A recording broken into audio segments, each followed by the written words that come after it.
basically.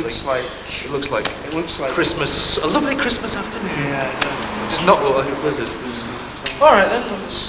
Just a bit. Can I have the rope up in position? Can I have you two guys standing in your second positions?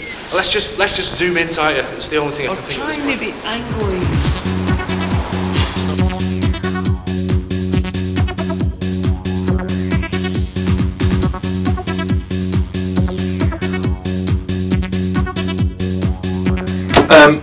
My name is Jonathan Bentley. And what was your role in Cold Heaven, the film? I was the co-producer, director and production designer.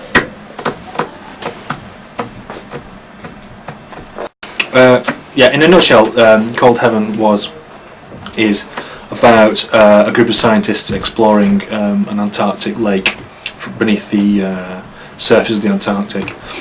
And the idea is that in this lake the conditions are supposed to be identical to conditions on Europa, and so it's supposed that there might be life or new forms of life in this lake.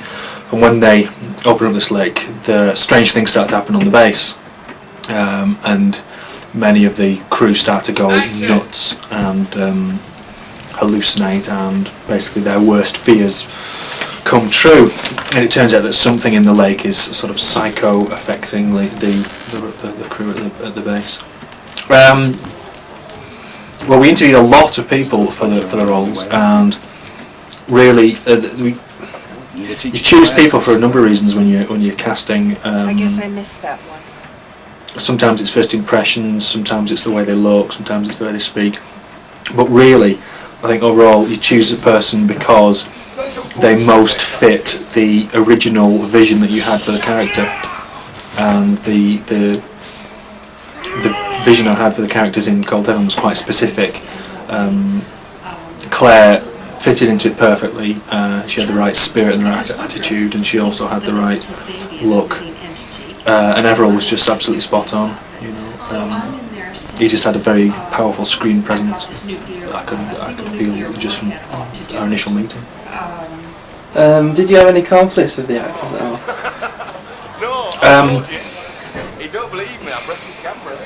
I know production department had a great deal of conflicts to do with contracts and legalities and stuff that I deliberately didn't get involved in. But I think pretty much it went very smoothly. There was a couple of occasions where I came close to losing my temper, but usually that's just because I'm not getting my own way. It doesn't happen that often. No, I think really the relationship with the actors was actually quite good. Did the actors have anything to contribute in the way of the script, perhaps changing it in a particular way? Yeah, what I try and do with all the productions that I work on when I'm directing is allow the actors to bring as much of themselves into the production as they possibly can, and as much of their own experience, because it makes it for a much fuller, richer, and more believable performance. And if you allow an actor to use their imagination, because actors are just like any other creative person, they've got imagination, they've got ability to create. If you allow them to do that, you make for a much richer, more exciting piece of work. So what we did was allow the actors to develop scenes and take elements from one scene and work on it as a team and with me or individually, and so that they could ad-lib a lot and they could bring a lot of their own particular style. And really the role of a director is not to dictate it shall be done like this, it's to guide people's abilities and to guide the performance so that they all fit within the same style and vibe of the film. Sorry, repeat the question? Did you have to compromise on filming aspects because of time and money restraints? Completely. I mean, from day one I had to compromise on the production side of things, because we didn't have half the locations that we needed, we didn't have any money, there were problems with actors' availability, there was problems with equipment that we needed, there was problems with crew dropping like flies, we had problems within certain creative departments where people just frankly weren't up to the job and weren't able to carry out their duties properly. And with no money, you're not able to replace those people, so you just have to keep going. and it became a real nuts and bolts production where we're just kind of holding it together, and it was incredibly difficult, but really you have to make the best of the situation and compromise and work with the problems to make them, to make something good out of those, to make something interesting, and you just have to really apply your imagination a lot when you're sort of faced with really mundane production problems like we don't have a set for this scene. How do you improvise? How do you make that work? As I understand it, he had a few conflicts with Dan, the assistant director. A few conflicts with assistant director is a slight understatement. From day one, he decided to go to war with me and question my every move in front of the crew, which was quite amusing. The role of the assistant director is not a difficult one to decipher, really. It's to assist the director. It's to make the director's job easier, smoother, and more manageable. And it's to bridge the gap between the production department and the studio, the front end actors and the director and the crew.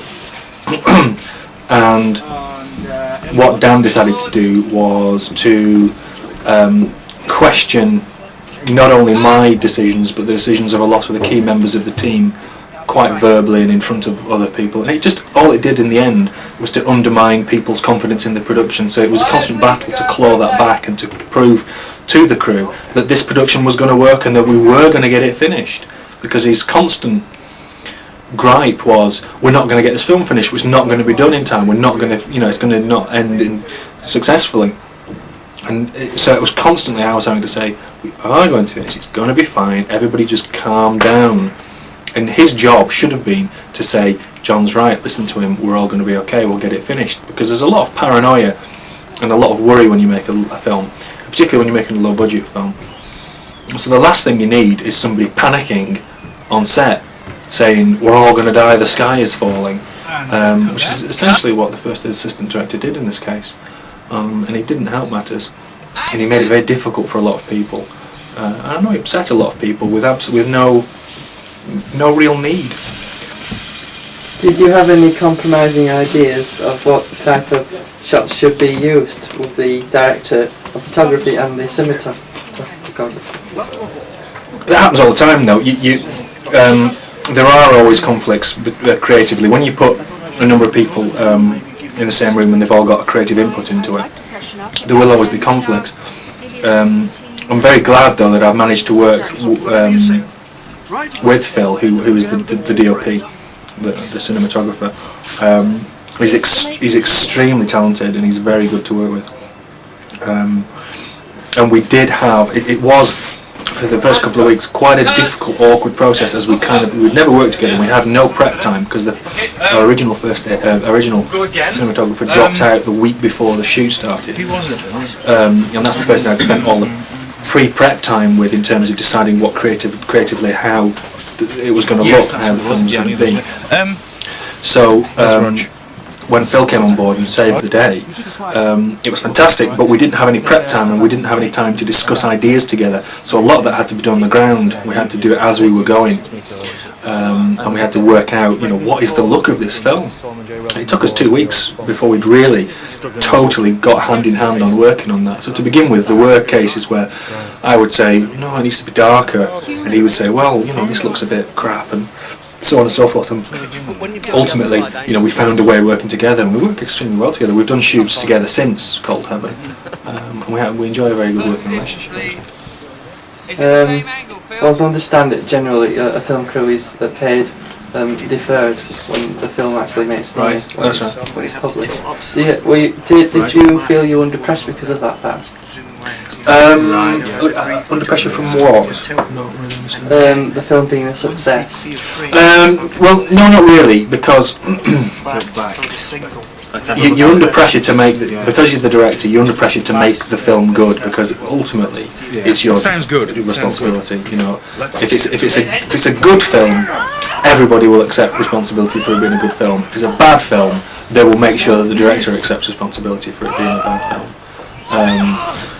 And so you've always got that pressure from day one. The fact that people are expecting to get paid from this has not been an extra worry, because I've always believed in it as a commercial project, and we've not promised people fast, wages here. The amount of money that we've been promising, that we have promised, we can make from 2 sales of the video, 2 sales of the production, and that's not the concern. The concern has always been, am I making the best film that we can with the available resources that we have? I think we have. On the financing side of the film, was it difficult to get funding? It was almost impossible to get funding. Gary did a very good job of getting hold of cash to oil the cogs. In terms of pre-production, there was about, in virtual money, there's probably about £500,000 spent, but the actual money for the production on a day-to-day basis was sorted out by approaching small companies, and it's very difficult. It's very difficult to convince people to give you money to make a film, because it's kind of pie in the sky to a lot of them, and it's, in this country, it just doesn't happen. In America, it's a lot easier to get finance because people accept film as a way of making money, as it's a viable financial option. But in this country, it's kind of seen as a bit of a weirdo's pursuit. How do you feel about directing films? What do you mean? Why do you do it? Why do I do it? I've always been I've always been drawn to storytelling. I've always been drawn to sort of creating a self-contained reality. I've always, I'm fascinated, particularly in science fiction and fantasy, because you're not just sort of representing a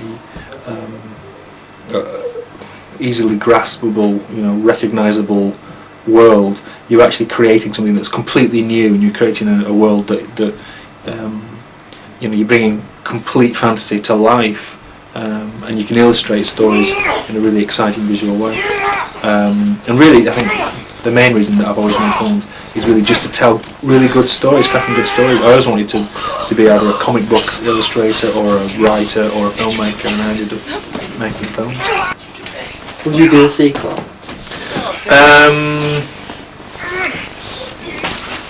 Not on a low budget, no. I would like to. I think it would warrant a sequel, but what I would rather do is remake it with a budget. Do a lot of the stuff that I wanted to do but couldn't, and do it properly. Because there's a lot of scenes in this that are really kind of cut down 5% of what they should have been, because we didn't have the money. Well, before late, and not in the next 5 minutes. Right. Unknown. Well, no, we have a release. We have a release date, but it's the kiss of death to put a release date on. To announce a release date, because if we had the money, we'd have it finished by Christmas and out in the shops. But we don't. So everybody, the editor, the post-production sound, the post-production effects people, the dubbing people, the Foley artists, all of these people are on deferral basis. So that means they do it whenever they've got the chance to. So it's a very long, slow process. The post-production is actually more difficult, and this is what a lot of people don't realise. The post-production is a lot more time-consuming and a lot more difficult than actually shooting the bloody thing. A lot more difficult. Have you had any interest from abroad? Yes, we have. There's a couple of companies that have shown an interest in putting in money to post-produce it towards finishing it, and it's all dependent on the first rough cut. So based on the first rough cut, if it's good enough, people there are companies out there that will consider putting money into doing the special effects properly, and getting a proper edit done, a proper sound edit. The most important thing, I think, is getting the sound post-production spot on. I've heard you've had interest on the Sci-Fi Channel.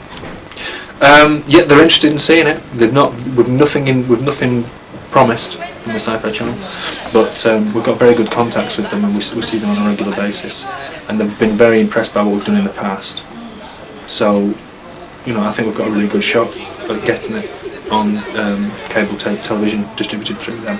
But we'll see. Don't know. It might be an absolute turkey. You just never know. Have you had any interest from Paramount Pictures at all? Any of the big American companies? No, not the big ones. It's from some of the smaller companies, like Alibi. We've had interest, and they wanted to meet us. We're taking a trailer to Cannes this year, and hopefully a polished single scene from the film. So we'll see what happens from there. What can you see Paramount Productions doing next? There's two projects really that I want to do next.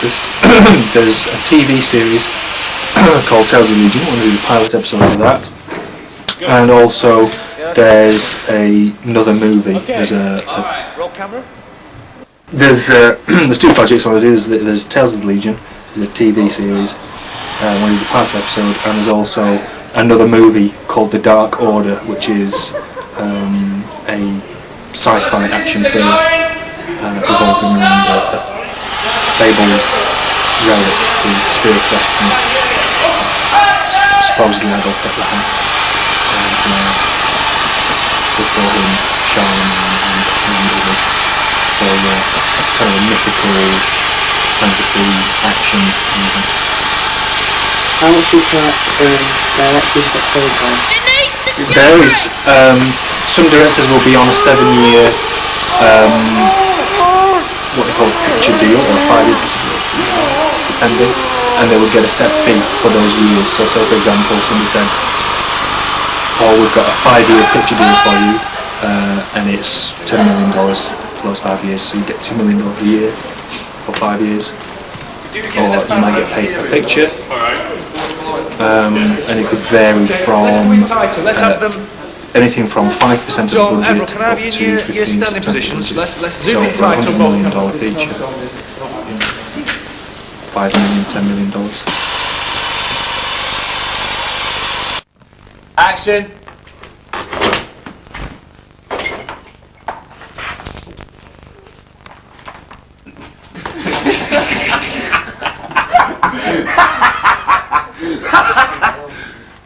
Okay. It's started. What's going on up there? Oh, okay, we've got to cut everybody.